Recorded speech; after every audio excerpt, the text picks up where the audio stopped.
Muy buenos días, amigas y amigos de Canal 19.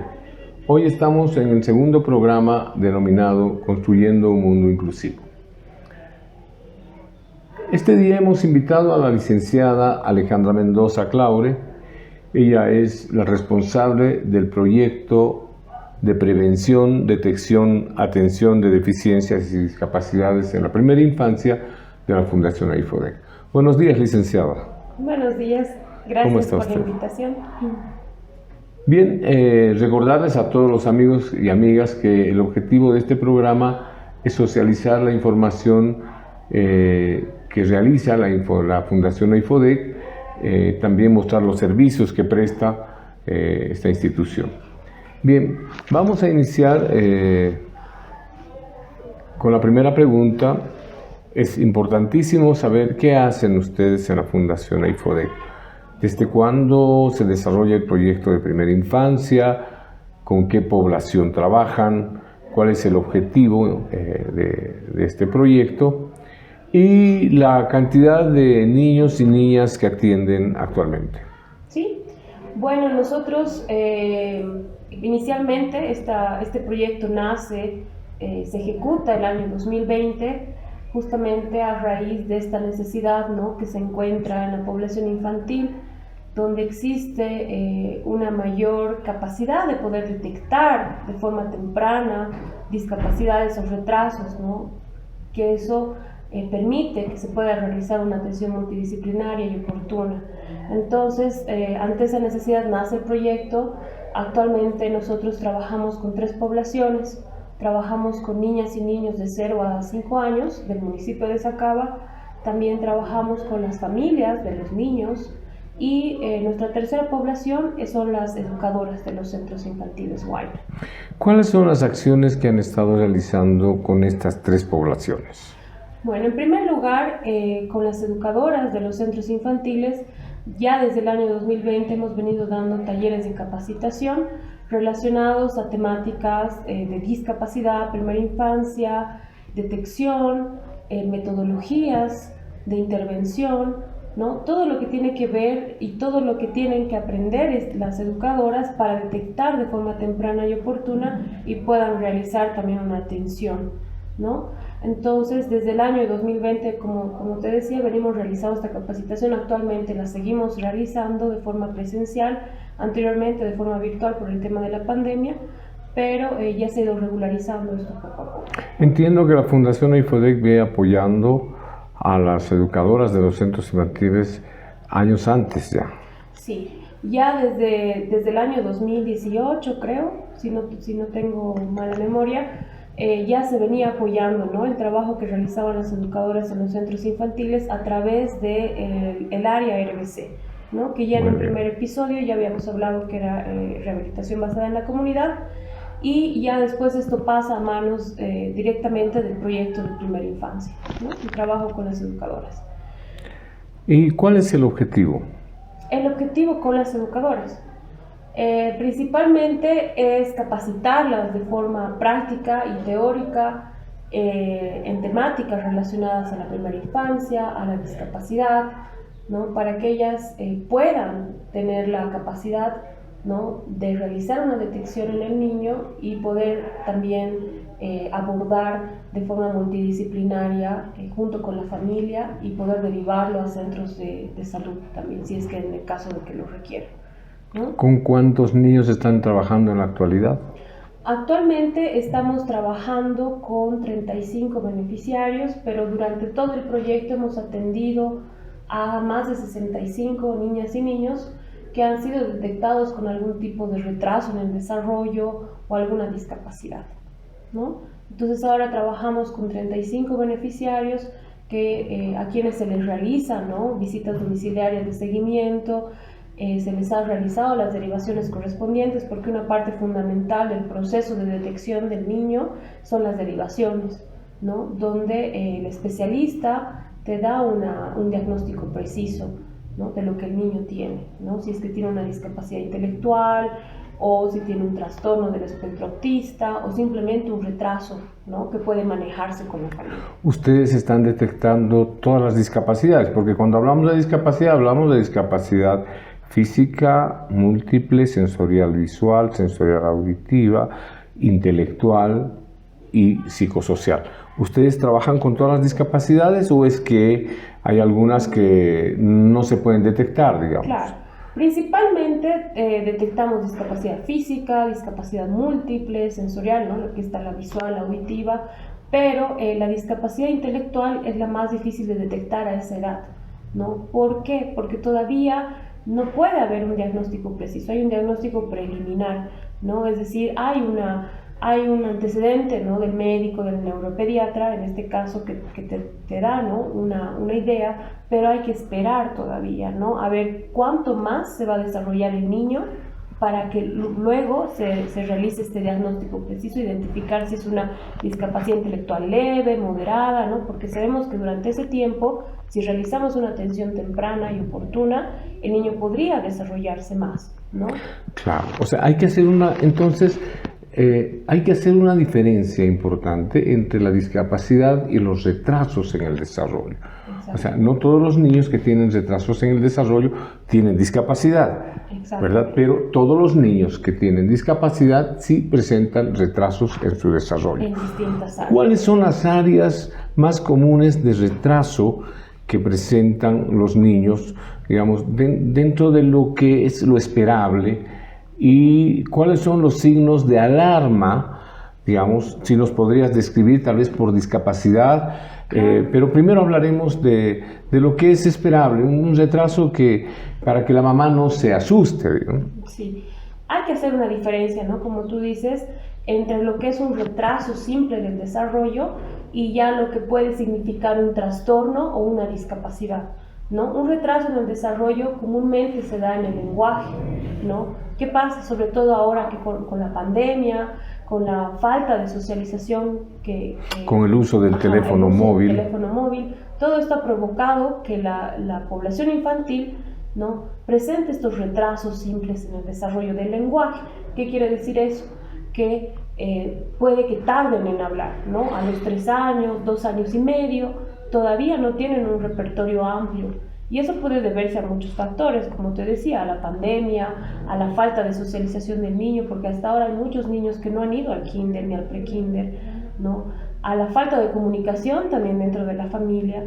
Entonces se pueden dar generalmente retrasos en el desarrollo del lenguaje. O sea, usted no se alarme. Si tiene un niño que tiene 2 años y medio y que tiene un retraso en el lenguaje, es posible que sea por las causas que ha citado la licenciada. Pero también es posible que sea un indicador de una posible discapacidad. Exactamente, ¿no? Debemos entender que el retraso en el desarrollo del lenguaje en la mayoría de los casos no es un retraso específico del lenguaje.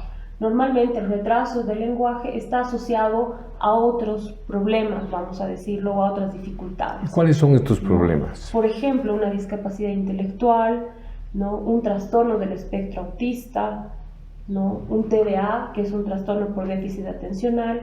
Que puede presentarse con o sin hiperactividad, por ejemplo. Exactamente, ¿no? Entonces, cuando hablamos de retrasos en el desarrollo del lenguaje, es importante estar alertas, ¿no? No alarmarnos, porque ¿qué nos recomienda la fonoaudióloga? Nos dice que hasta los 3 años y medio es normal que el niño presente un retraso simple.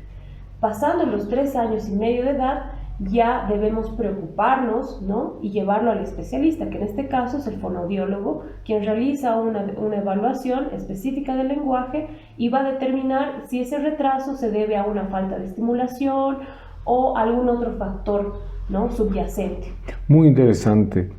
Y bueno, ya que hemos entrado en el tema de las discapacidades, ya has empezado hablando de la discapacidad intelectual, que prácticamente es una de las más difíciles de detectar. O sea, los primeros 5 años estamos hablando de un diagnóstico provisional.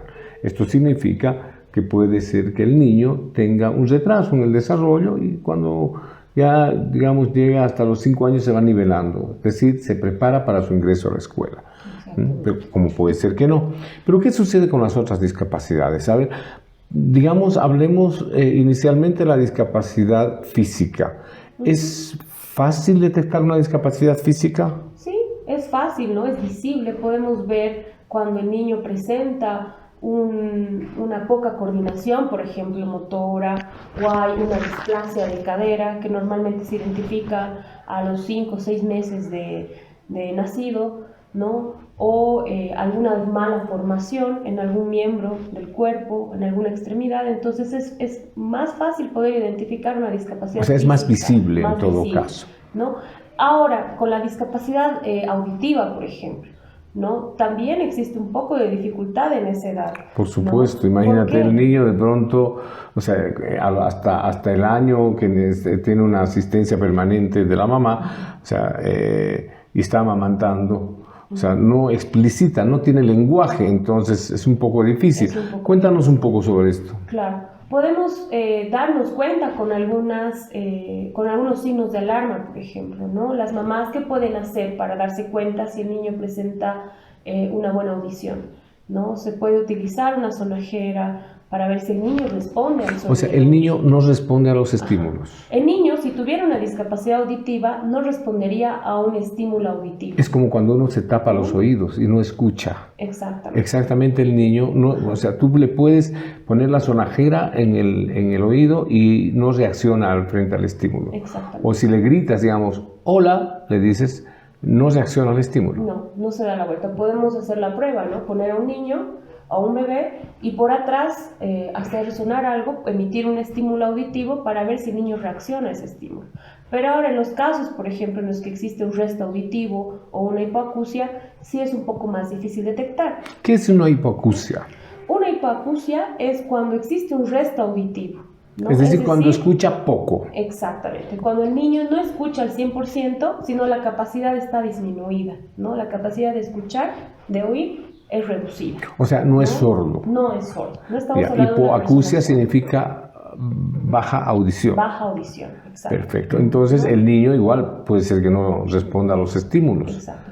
¿No? Entonces, ahí es donde a veces puede presentarse un problema, ¿no? Lo propio con la discapacidad visual, ¿no? Cuando existe baja visión. ¿Qué pasa? Que en el colegio a veces, o en el prekinder, ¿no? Cuando los niños están en prekinder o en kinder, no logran ver muy bien la pizarra, ¿no? Claro, y seguramente el primer indicador es cuando cierran los ojitos y hacen esfuerzo por ver. Exactamente, es ahí donde la familia debe darse cuenta y debe percatarse que posiblemente hay alguna dificultad a nivel de los ojos, ¿no? Y aparte de cerrar los ojitos, ¿cuáles son los indicadores que permitirían saber que un niño tiene una posible baja visión? Me imagino, por ejemplo, el ardor de ojos. Exactamente, ¿no? A veces dejamos pasar, ¿no? Estas infecciones que pueden haber, como la conjuntivitis, que pueden ser un paso previo a que el niño desarrolle después o tenga una discapacidad visual, ¿no? Entonces pueden haber infecciones incluso en el oído, como la otitis, y lo propio en los ojos, que pueden provocar y desencadenar después si no se, si no se cura a tiempo, si esto no se trata de forma adecuada, después se puede dar, ¿no? Una discapacidad visual si es que no ha sido de forma tratada adecuadamente, ¿no? O sea que, por tanto, se dan cuenta ustedes, estimados amigas, amigos, es tan importante observar al niño, mirarlo, y lo que manifiesta la licenciada, estas pruebas antes de los 5 años son fundamentales, porque a veces se detecta la discapacidad cuando el niño ya está en la escuela, y ese es un gran problema, porque imagínense, 5 años se ha perdido antes de su ingreso a la escuela, cuando se podía haber aprovechado para darle las ayudas técnicas necesarias, digamos, en el caso de niños, los lentes de aumento, o en el caso de pequeños que tienen discapacidad visual, o aquellos que tienen discapacidad auditiva, tal vez los audífonos. En realidad existen posibilidades cuando el niño no tiene una discapacidad total. Estamos hablando, por ejemplo, de sordos o ciegos totales. Claro. O sea, existe la posibilidad de poder ayudarlos. Claro, se puede trabajar. Y pueden tranquilamente ir a la escuela, se pueden integrar, se pueden incluir. Sí, o sea, cuando hablamos de una hipoacusia, de la que hablábamos anteriormente, o de una baja visión que se puede solucionar a tiempo, si se detecta tempranamente, no hay problema, ¿no? El problema está cuando eso se deja pasar por mucho tiempo y ya luego el niño entra al colegio, presenta dificultades, no puede hacer bien las tareas porque probablemente no comprende lo que la profesora le está diciendo, no escucha bien, no ve bien, entonces Ahí es donde recién posiblemente los padres pueden darse cuenta que el niño tenía un resto auditivo o tenía baja visión y requería tener, por ejemplo, unos lentes antes, ¿no? Entonces, mientras más tempranamente podamos detectar esto en casa, vamos a prevenir, ¿no? Todo situaciones que podrían generar consecuencias en los niños. Exactamente. Volviendo al tema de la discapacidad intelectual, bueno, tú nos has dicho que es muy difícil poder tener un diagnóstico asegurado hasta los 5 o 6 años. Pero ¿cuáles son los signos de alarma que nos podrían hacer pensar que un niño podría tener una posible discapacidad intelectual? Hay muchos, ¿no? Debemos recordar principalmente que el desarrollo, los pilares del desarrollo del niño fundamentalmente son 4, ¿no? Estamos hablando de la motricidad gruesa, la motricidad fina, el lenguaje y la audición y finalmente el área personal social, ¿no? Entonces, cuando existen retrasos en más de una área, ¿no? Cuando estamos hablando de que existe un retraso, por ejemplo, en la motricidad gruesa, un retraso significativo, ¿qué quiere decir eso? Que el niño no presente reflejos, por ejemplo, ¿no? A corta edad, que debería presentar de acuerdo a su edad cronológica, como el reflejo de prensión o el poder sentarse, ¿no? El reflejo de Babinski. Ajá. Todos estos reflejos que van presentando los niños. No presentan. Cuando no presentan, debemos preocuparnos, ¿no? Porque ahí algo está pasando, ¿no? También cuando existe un retraso, por ejemplo, en la motricidad fina, cuando hay flacidez, ¿no? Corporal, nos puede dar indicadores, nos pueden dar ideas de que posiblemente este niño tenga una discapacidad. O sea, cuando hablamos de flacidez, asociada, estamos hablando de que no tiene el adecuado tono muscular. Exactamente, cuando no hay tono muscular, es decir, el niño en ciertas etapas de su vida, por ejemplo, debe sentarse, debe pararse, debe gatear, debe caminar, y cuando el niño no ha cumplido esto y ha habido un retraso significativo, es decir, el niño a qué edad debería gatear, ¿no? Estamos hablando de que menos, casi a los 8 o 7 meses de edad ya debería empezar a gatear. Entonces, ¿y a los cuántos años tendría que caminar, digamos, un niño dentro de lo esperable? A partir del año, ¿no? Bien, a partir del año, el niño ya debería empezar a caminar. Y en tu experiencia, los niños con discapacidad intelectual, o sea, también tienen retrasado la marcha.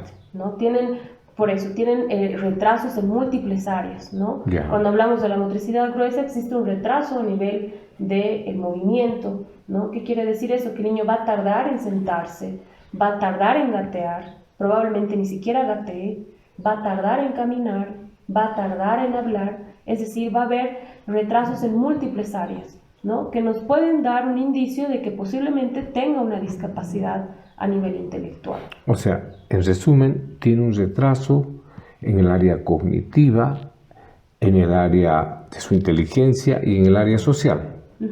Sí, y en el área motora también. En el área motora. Entonces, esto es bien importante que ustedes, papás, mamás, sepan. Los niños que tienen 3 a 4 años y que no han consolidado el caminar, el hablar, puede ser que presenten alguna dificultad mayor. Por tanto, es necesario recurrir a los especialistas. Bien, y si hablamos de discapacidad psicosocial, es decir, la discapacidad psicosocial es una discapacidad que tiene que ver con los trastornos en la personalidad de las personas, digamos. ¿Es posible hablar de discapacidad psicosocial, psíquica o mental, como le llaman, en niños de 0 a 5 años? No, es poco común que se presente una discapacidad psicosocial en menores de 5 años, ¿no? Porque esto se va desarrollando a lo largo de la vida. ¿No? Que me imagino que ya en otro programa vamos a hablar específicamente de los tipos de discapacidades y las características, pero en el caso de la discapacidad psicosocial o mental, esta se va desarrollando después, ¿no? Posterior a los 6 años. Entonces es muy poco probable que se pueda identificar, por ejemplo, un niño con una psicosis o una esquizofrenia, ¿no? En algunos casos se ha dado, pero tienen más un origen neurológico, ¿no? Es decir, son de origen orgánico. Entonces, orgánico. Exacto, de origen orgánico. Es por eso que es muy poco probable que se pueda detectar una discapacidad psicosocial a esa edad. Pero sí podemos identificar una discapacidad física, una discapacidad visual, auditiva, múltiple, ¿no? Tal vez una discapacidad intelectual, ¿no? Con este diagnóstico provisional, como tú lo decías. Entonces estamos hablando de trastornos en el desarrollo del niño. Tú has hablado de hiperactividad con déficit atencional. Has hablado de déficit atencional con hiperactividad y también has hablado de autismo. ¿Cuál es la experiencia del proyecto con estos niños que pueden presentar estas patologías? Sí, realmente a nosotros nos ha sorprendido, ¿no?, la cantidad de niñas y niños que presentan trastornos del espectro autista, ¿no? Hasta el momento tenemos varios niños que han sido diagnosticados, ¿no?, con este cuadro. ¿Tienes el número? Hasta ahora, bueno, tenemos 12, ¿no? 12 niños. Entre niñas y niños, seguramente. Claro, generalmente se da en niños, ¿no?, mayormente que en niñas. Entonces nos sorprende porque, claro, esto es solamente en el municipio de Sacaba, no me imagino en otros municipios o en otros lugares. Entonces es alarmante, sí. Hasta ahora no hay una causa, digamos, principal por la que se pueda dar el trastorno del espectro autista, pero sí sabemos que tiene una base neurológica. Una pregunta, ¿sobre cuántos niños en total han detectado 11 niños autistas? Sobre la cantidad más o menos de 160 evaluaciones por ahí, ¿no? De 160 evaluaciones, tú nos dices que han detectado 11 niños autistas. Sí. ¿No? Realmente es alarmante. Imagínense, estamos hablando de una población grande. Exactamente, ¿no? Son niños que tienen retrasos igual en múltiples áreas, Claro. ¿no? Por eso es que puede haber cierta, tal vez, confusión al principio con una discapacidad intelectual, ¿no? Porque también el trastorno del espectro autista puede estar asociado o no a una discapacidad intelectual, ¿no? En muchos casos, en la mayoría, sí está asociado, ¿no? En otros son niños que tienen más bien un nivel de inteligencia muy alto, no muy óptimo, pero ¿qué es lo que pasa? Que tienen dificultades en otras áreas, por ejemplo, en las habilidades sociales, en la forma de relacionarse con otros, ¿no? En la forma, igual en el lenguaje, ¿no? Hay un retraso en el lenguaje. Sin embargo, la capacidad, digamos, el área intelectual, cognitiva, no se ve afectada, ¿no? Actualmente en el proyecto nosotros tenemos 2 niños con esas características, ¿no? Son niños a quienes se les ha realizado la evaluación y efectivamente tienen un trastorno del espectro autista, pero tienen una capacidad cognitiva mayor al promedio, ¿no? Pero ¿dónde está la dificultad? En su falta de socialización, en las pocas habilidades sociales y de interacción con el otro, ¿no? ¿Y cómo el proyecto apoya a estas personas? O sea, tú me dices que han detectado no solo autistas, no solo niños con el espectro autista, sino varios otros. ¿Cuántos niños detectados con retrasos en el desarrollo, autismo o discapacidades tiene actualmente el proyecto? Actualmente contamos con 35 niños, ¿no? Entre retrasos en el desarrollo del lenguaje, discapacidad múltiple, física, intelectual, ¿no? ¿Y cómo están interviniendo? Bueno, es todo un proceso, ¿no? El proceso de intervención va desde el momento 1. Realizamos una evaluación inicial con la escala abreviada de desarrollo, que es el Nelson Ortiz, que utilizan también las mismas educadoras de los centros infantiles y que te pueden dar un panorama general del desarrollo del niño. Una vez que nosotros hemos identificado que el niño presenta un retraso en alguna de estas áreas, por ejemplo en la del lenguaje, que es la más común, nosotros realizamos la derivación al área de fonoaudiología, ¿no? Entonces, a partir de una primera derivación, la fonoaudióloga nos da también un diagnóstico que, por ejemplo, puede requerir una contrarreferencia o una otra derivación a la especialidad de neuropediatría, por ejemplo, ¿no? O neurología también. Entonces, nosotros debemos también darnos cuenta que es toda una red, ¿no?, que se arma a partir del equipo. Estamos hablando de un sistema de referencia y contrarreferencia. Exactamente, ¿no? Un sistema de referencia y contrarreferencia que permite que el niño pueda tener un diagnóstico preciso, ¿no? En el caso de los niños que tienen ahora, ¿no?, trastorno del espectro autista, se le ha realizado una evaluación psicológica, ¿no?, con test psicológicos específicos para detectar autismo, ¿no?, y psicométricos para también medir la inteligencia del niño, ¿no?, que es fundamental. Entonces, qué interesante. O sea, sí, tú me estás hablando de diagnósticos por separado.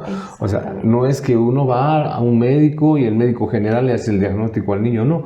Estamos hablando de todo un proceso en el que intervienen varios profesionales, un equipo multidisciplinario prácticamente. Exactamente. Es ahí donde recién uno puede tener un diagnóstico preciso del niño o de la niña, ¿no?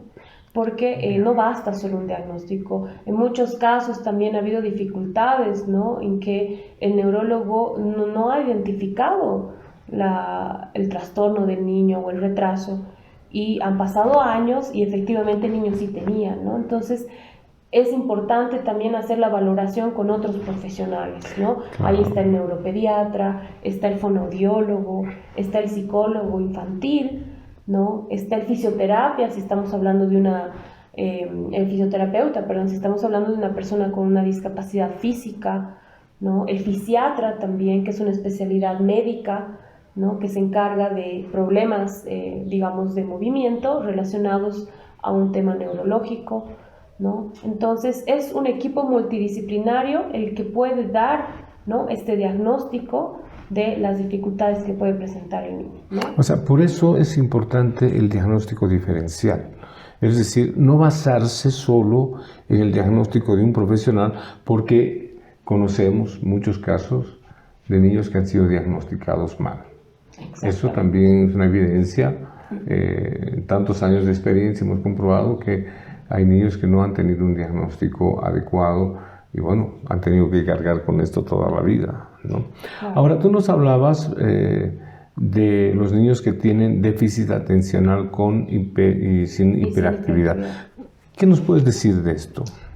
Bueno, mayormente nosotros no hemos hasta ahora detectado muchos niños, ¿no?, con este tipo de trastorno, pero sí hay unos cuantos dentro del proyecto que se pueden confundir también, ¿no?, fácilmente con otro tipo de trastornos o discapacidades. ¿Por qué? Porque normalmente estos niños que tienen un trastorno por déficit atencional presentan problemas conductuales, ¿no? ¿Por qué? Porque su foco de atención es muy reducido, ¿no? O sea, su techo de atención es bien limitado. Ajá, lo que lleva a que ellos puedan realizar múltiples cosas sin acabarlas, ¿no? Y ahí es donde se encuentra un problema cuando van al kinder, por ejemplo, ¿no? Y la profesora les dice, tienen que hacer esta tarea, y el niño o lo hace muy rápido, o hace un poquito y no lo hace, y se mueve y sale, y claro, eso lo asocian a un problema de conducta. Claro, no es por malcriado, como a veces pueden ser catalogados los niños. Muchas veces estos niños, o sea, en realidad el problema que tienen es con la atención. O sea, tienen un techo de atención limitado, pero además son muy dispersos. O sea, están en una y en otra cosa, entonces es muy difícil captar su atención. Estamos hablando de los niños que tienen hiperactividad. ¿También? Sí. Ahora, ¿cuál es la diferencia entre los niños que tienen déficit atencional con y sin hiperactividad? Normalmente los niños con hiperactividad son aquellos que justamente se mueven, ¿verdad? Como la palabra dice, son hiperactivos, entonces no pueden estar quietos en un solo lugar. Necesitan desplazarse constantemente porque están sobreestimulados con su ambiente, ¿no? Entonces ven una cosa, ven otra, quieren salir, quieren entrar, entonces presentan esta hiperactividad, presentan esta necesidad de moverse por el espacio, ¿no?, por así decirlo. En cambio, aquellos que no tienen, ¿no?, esta dificultad en la atención y en la concentración, pero no están moviéndose todo el rato, pero no pueden finalizar una tarea, ¿no? Esa es la mayor digamos, dificultad que los niños con trastorno con déficit atencional presentan, ¿no? No poder terminar o concluir una tarea, que normalmente, como decía, se confunde con un problema de conducta, ¿no? Es por eso que es importante en este punto tener un diagnóstico bien preciso del psicólogo, ¿no?, y también del neurólogo, porque normalmente estos trastornos también tienen una base neurológica Nosotros en nuestro cerebro tenemos ciertos neurotransmisores que nos permiten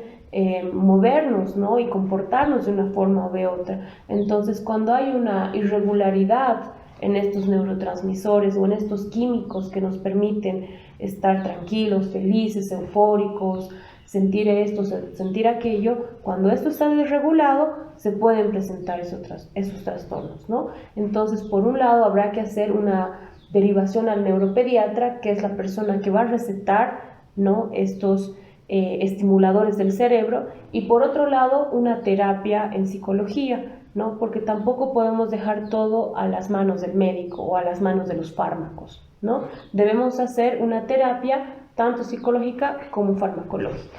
Ya, en este caso, ¿qué otros profesionales más intervienen con estos niños? Estamos hablando de neuropediatras, estamos hablando de psicólogos, me imagino que de los psicopedagogos Sí, también. Sí. Es decir, también se requiere un equipo multidisciplinario, ¿no?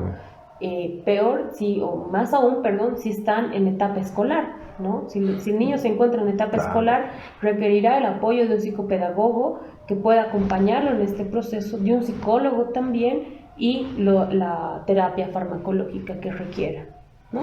Ya, ahora hay distintos tipos de psicólogos, por ejemplo, en este caso, ¿a qué tipo de psicólogo hay que recurrir? Al psicólogo infantil, ¿no? Escolar, psicólogo Educativo. infantil, psicólogo educativo. Normalmente los psicólogos educativos no abarcan mucho este tema, ¿no? Porque ellos se enfocan más en la parte vocacional, ¿no? Tú sabes, en el colegio. Son muy pocos ahora, actualmente, los psicólogos educativos, digamos, en las instituciones, en los colegios, en las escuelas, que realizan este tipo de test psicológicos. Diagnósticos. ¿no? Diagnósticos. Entonces, en este caso, un psicólogo infantil, específicamente, es el que debería poder detectar, ¿no?, este tipo de trastornos en el niño, ¿no? Muy bien lo que dices, es importante lo que dice la licenciada Mendoza, porque hay que considerar que no basta un diagnóstico del psicólogo del colegio. Se necesita un diagnóstico más especializado, de un gabinete especializado en detectar estas dificultades, porque tener un diagnóstico preciso es saber cómo actuar.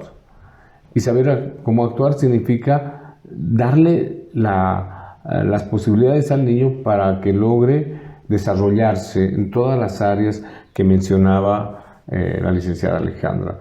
Esto es fundamental porque de lo contrario lo que vamos a tener son niños que van a ser detectados mucho después, pero ¿qué sucede cuando estos niños son detectados después? O sea, más allá digamos, de las limitaciones que tienen para incluirse en el entorno, ¿cuáles son las consecuencias en su vida emocional de estos niños que no pueden encajar, digamos, en este tipo de entorno, en este sistema?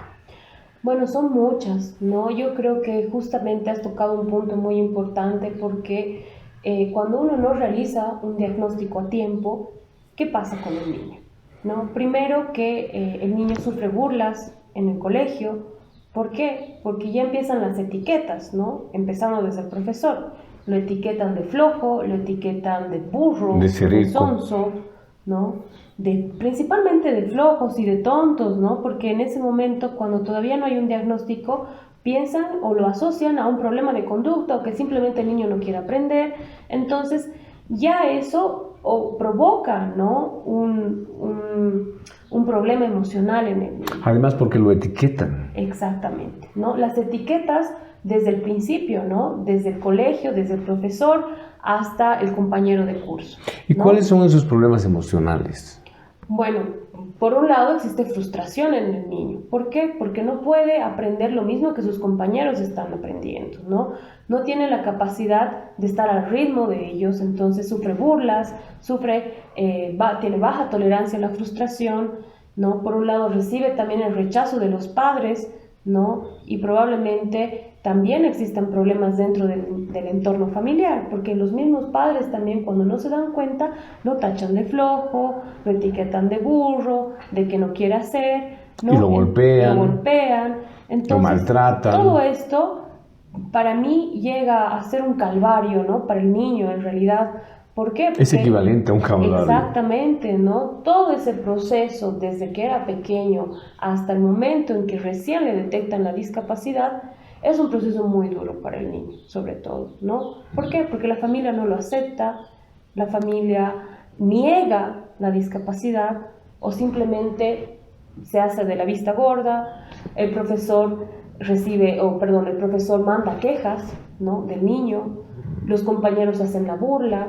¿Qué pasa? Que el niño se aplaza, entonces tiene que repetir el año, no está con compañeros de su misma edad, ¿no? Entonces todo eso provoca... Qué situación más terrible. Prácticamente estamos hablando de que el niño es bombardeado por la familia, ¿no? Por la escuela, por sus compañeros y en general por todo su entorno.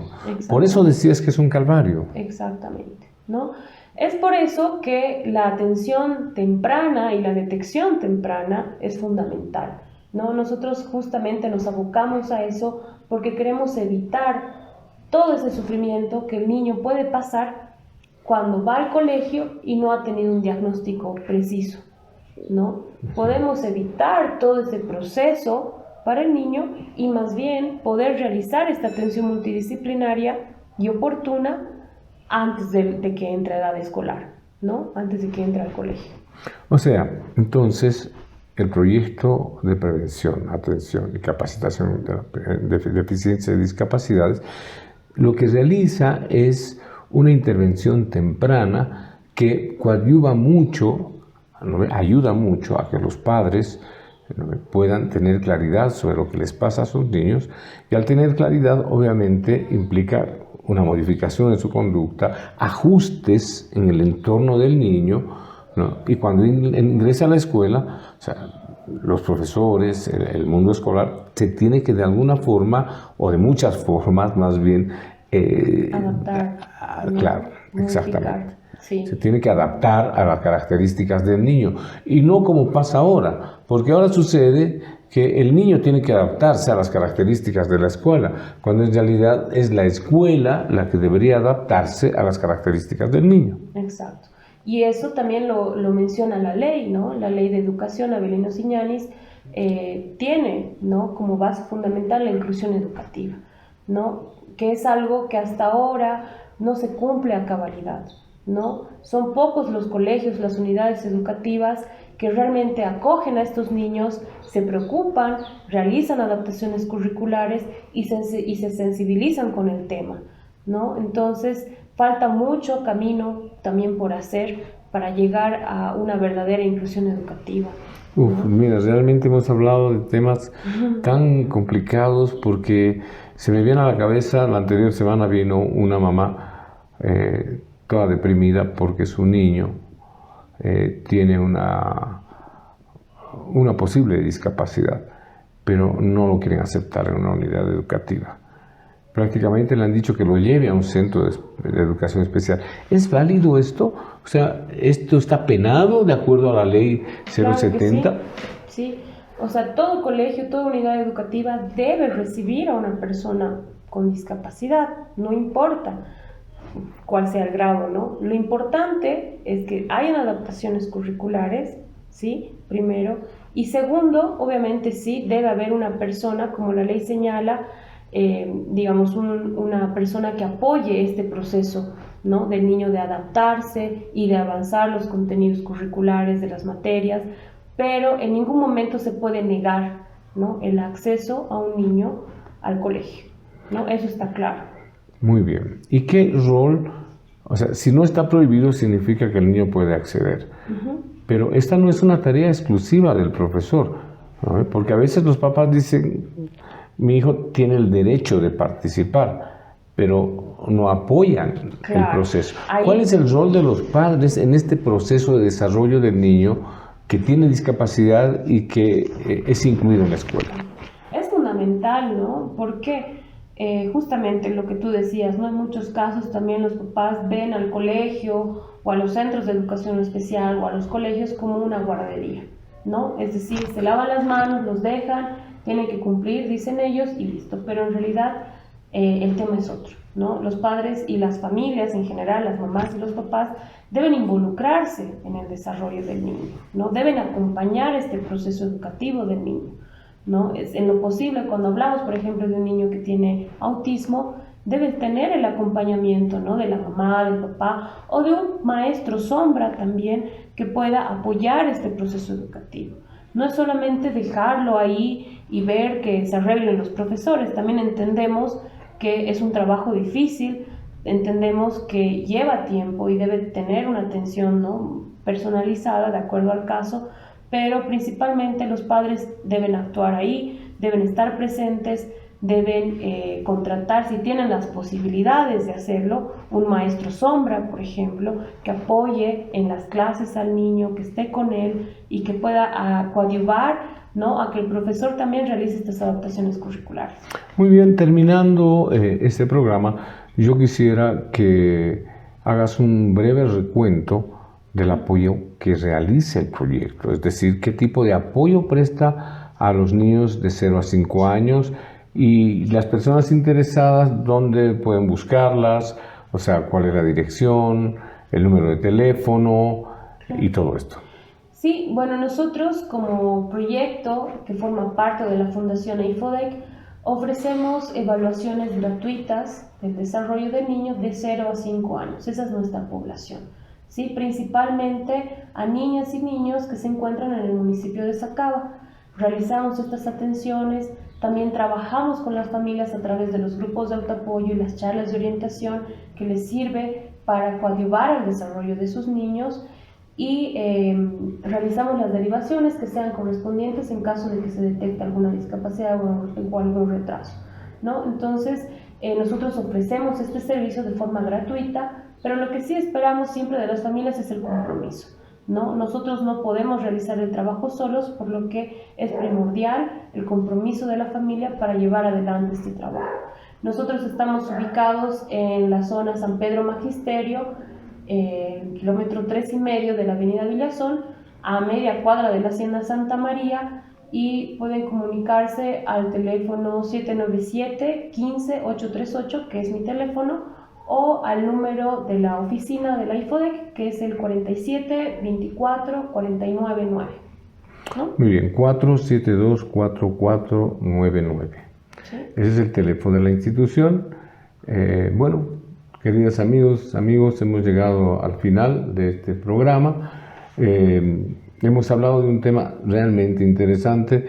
Esperamos contar nuevamente con tu presencia. La población, los papás, las mamás necesitan orientación de esta.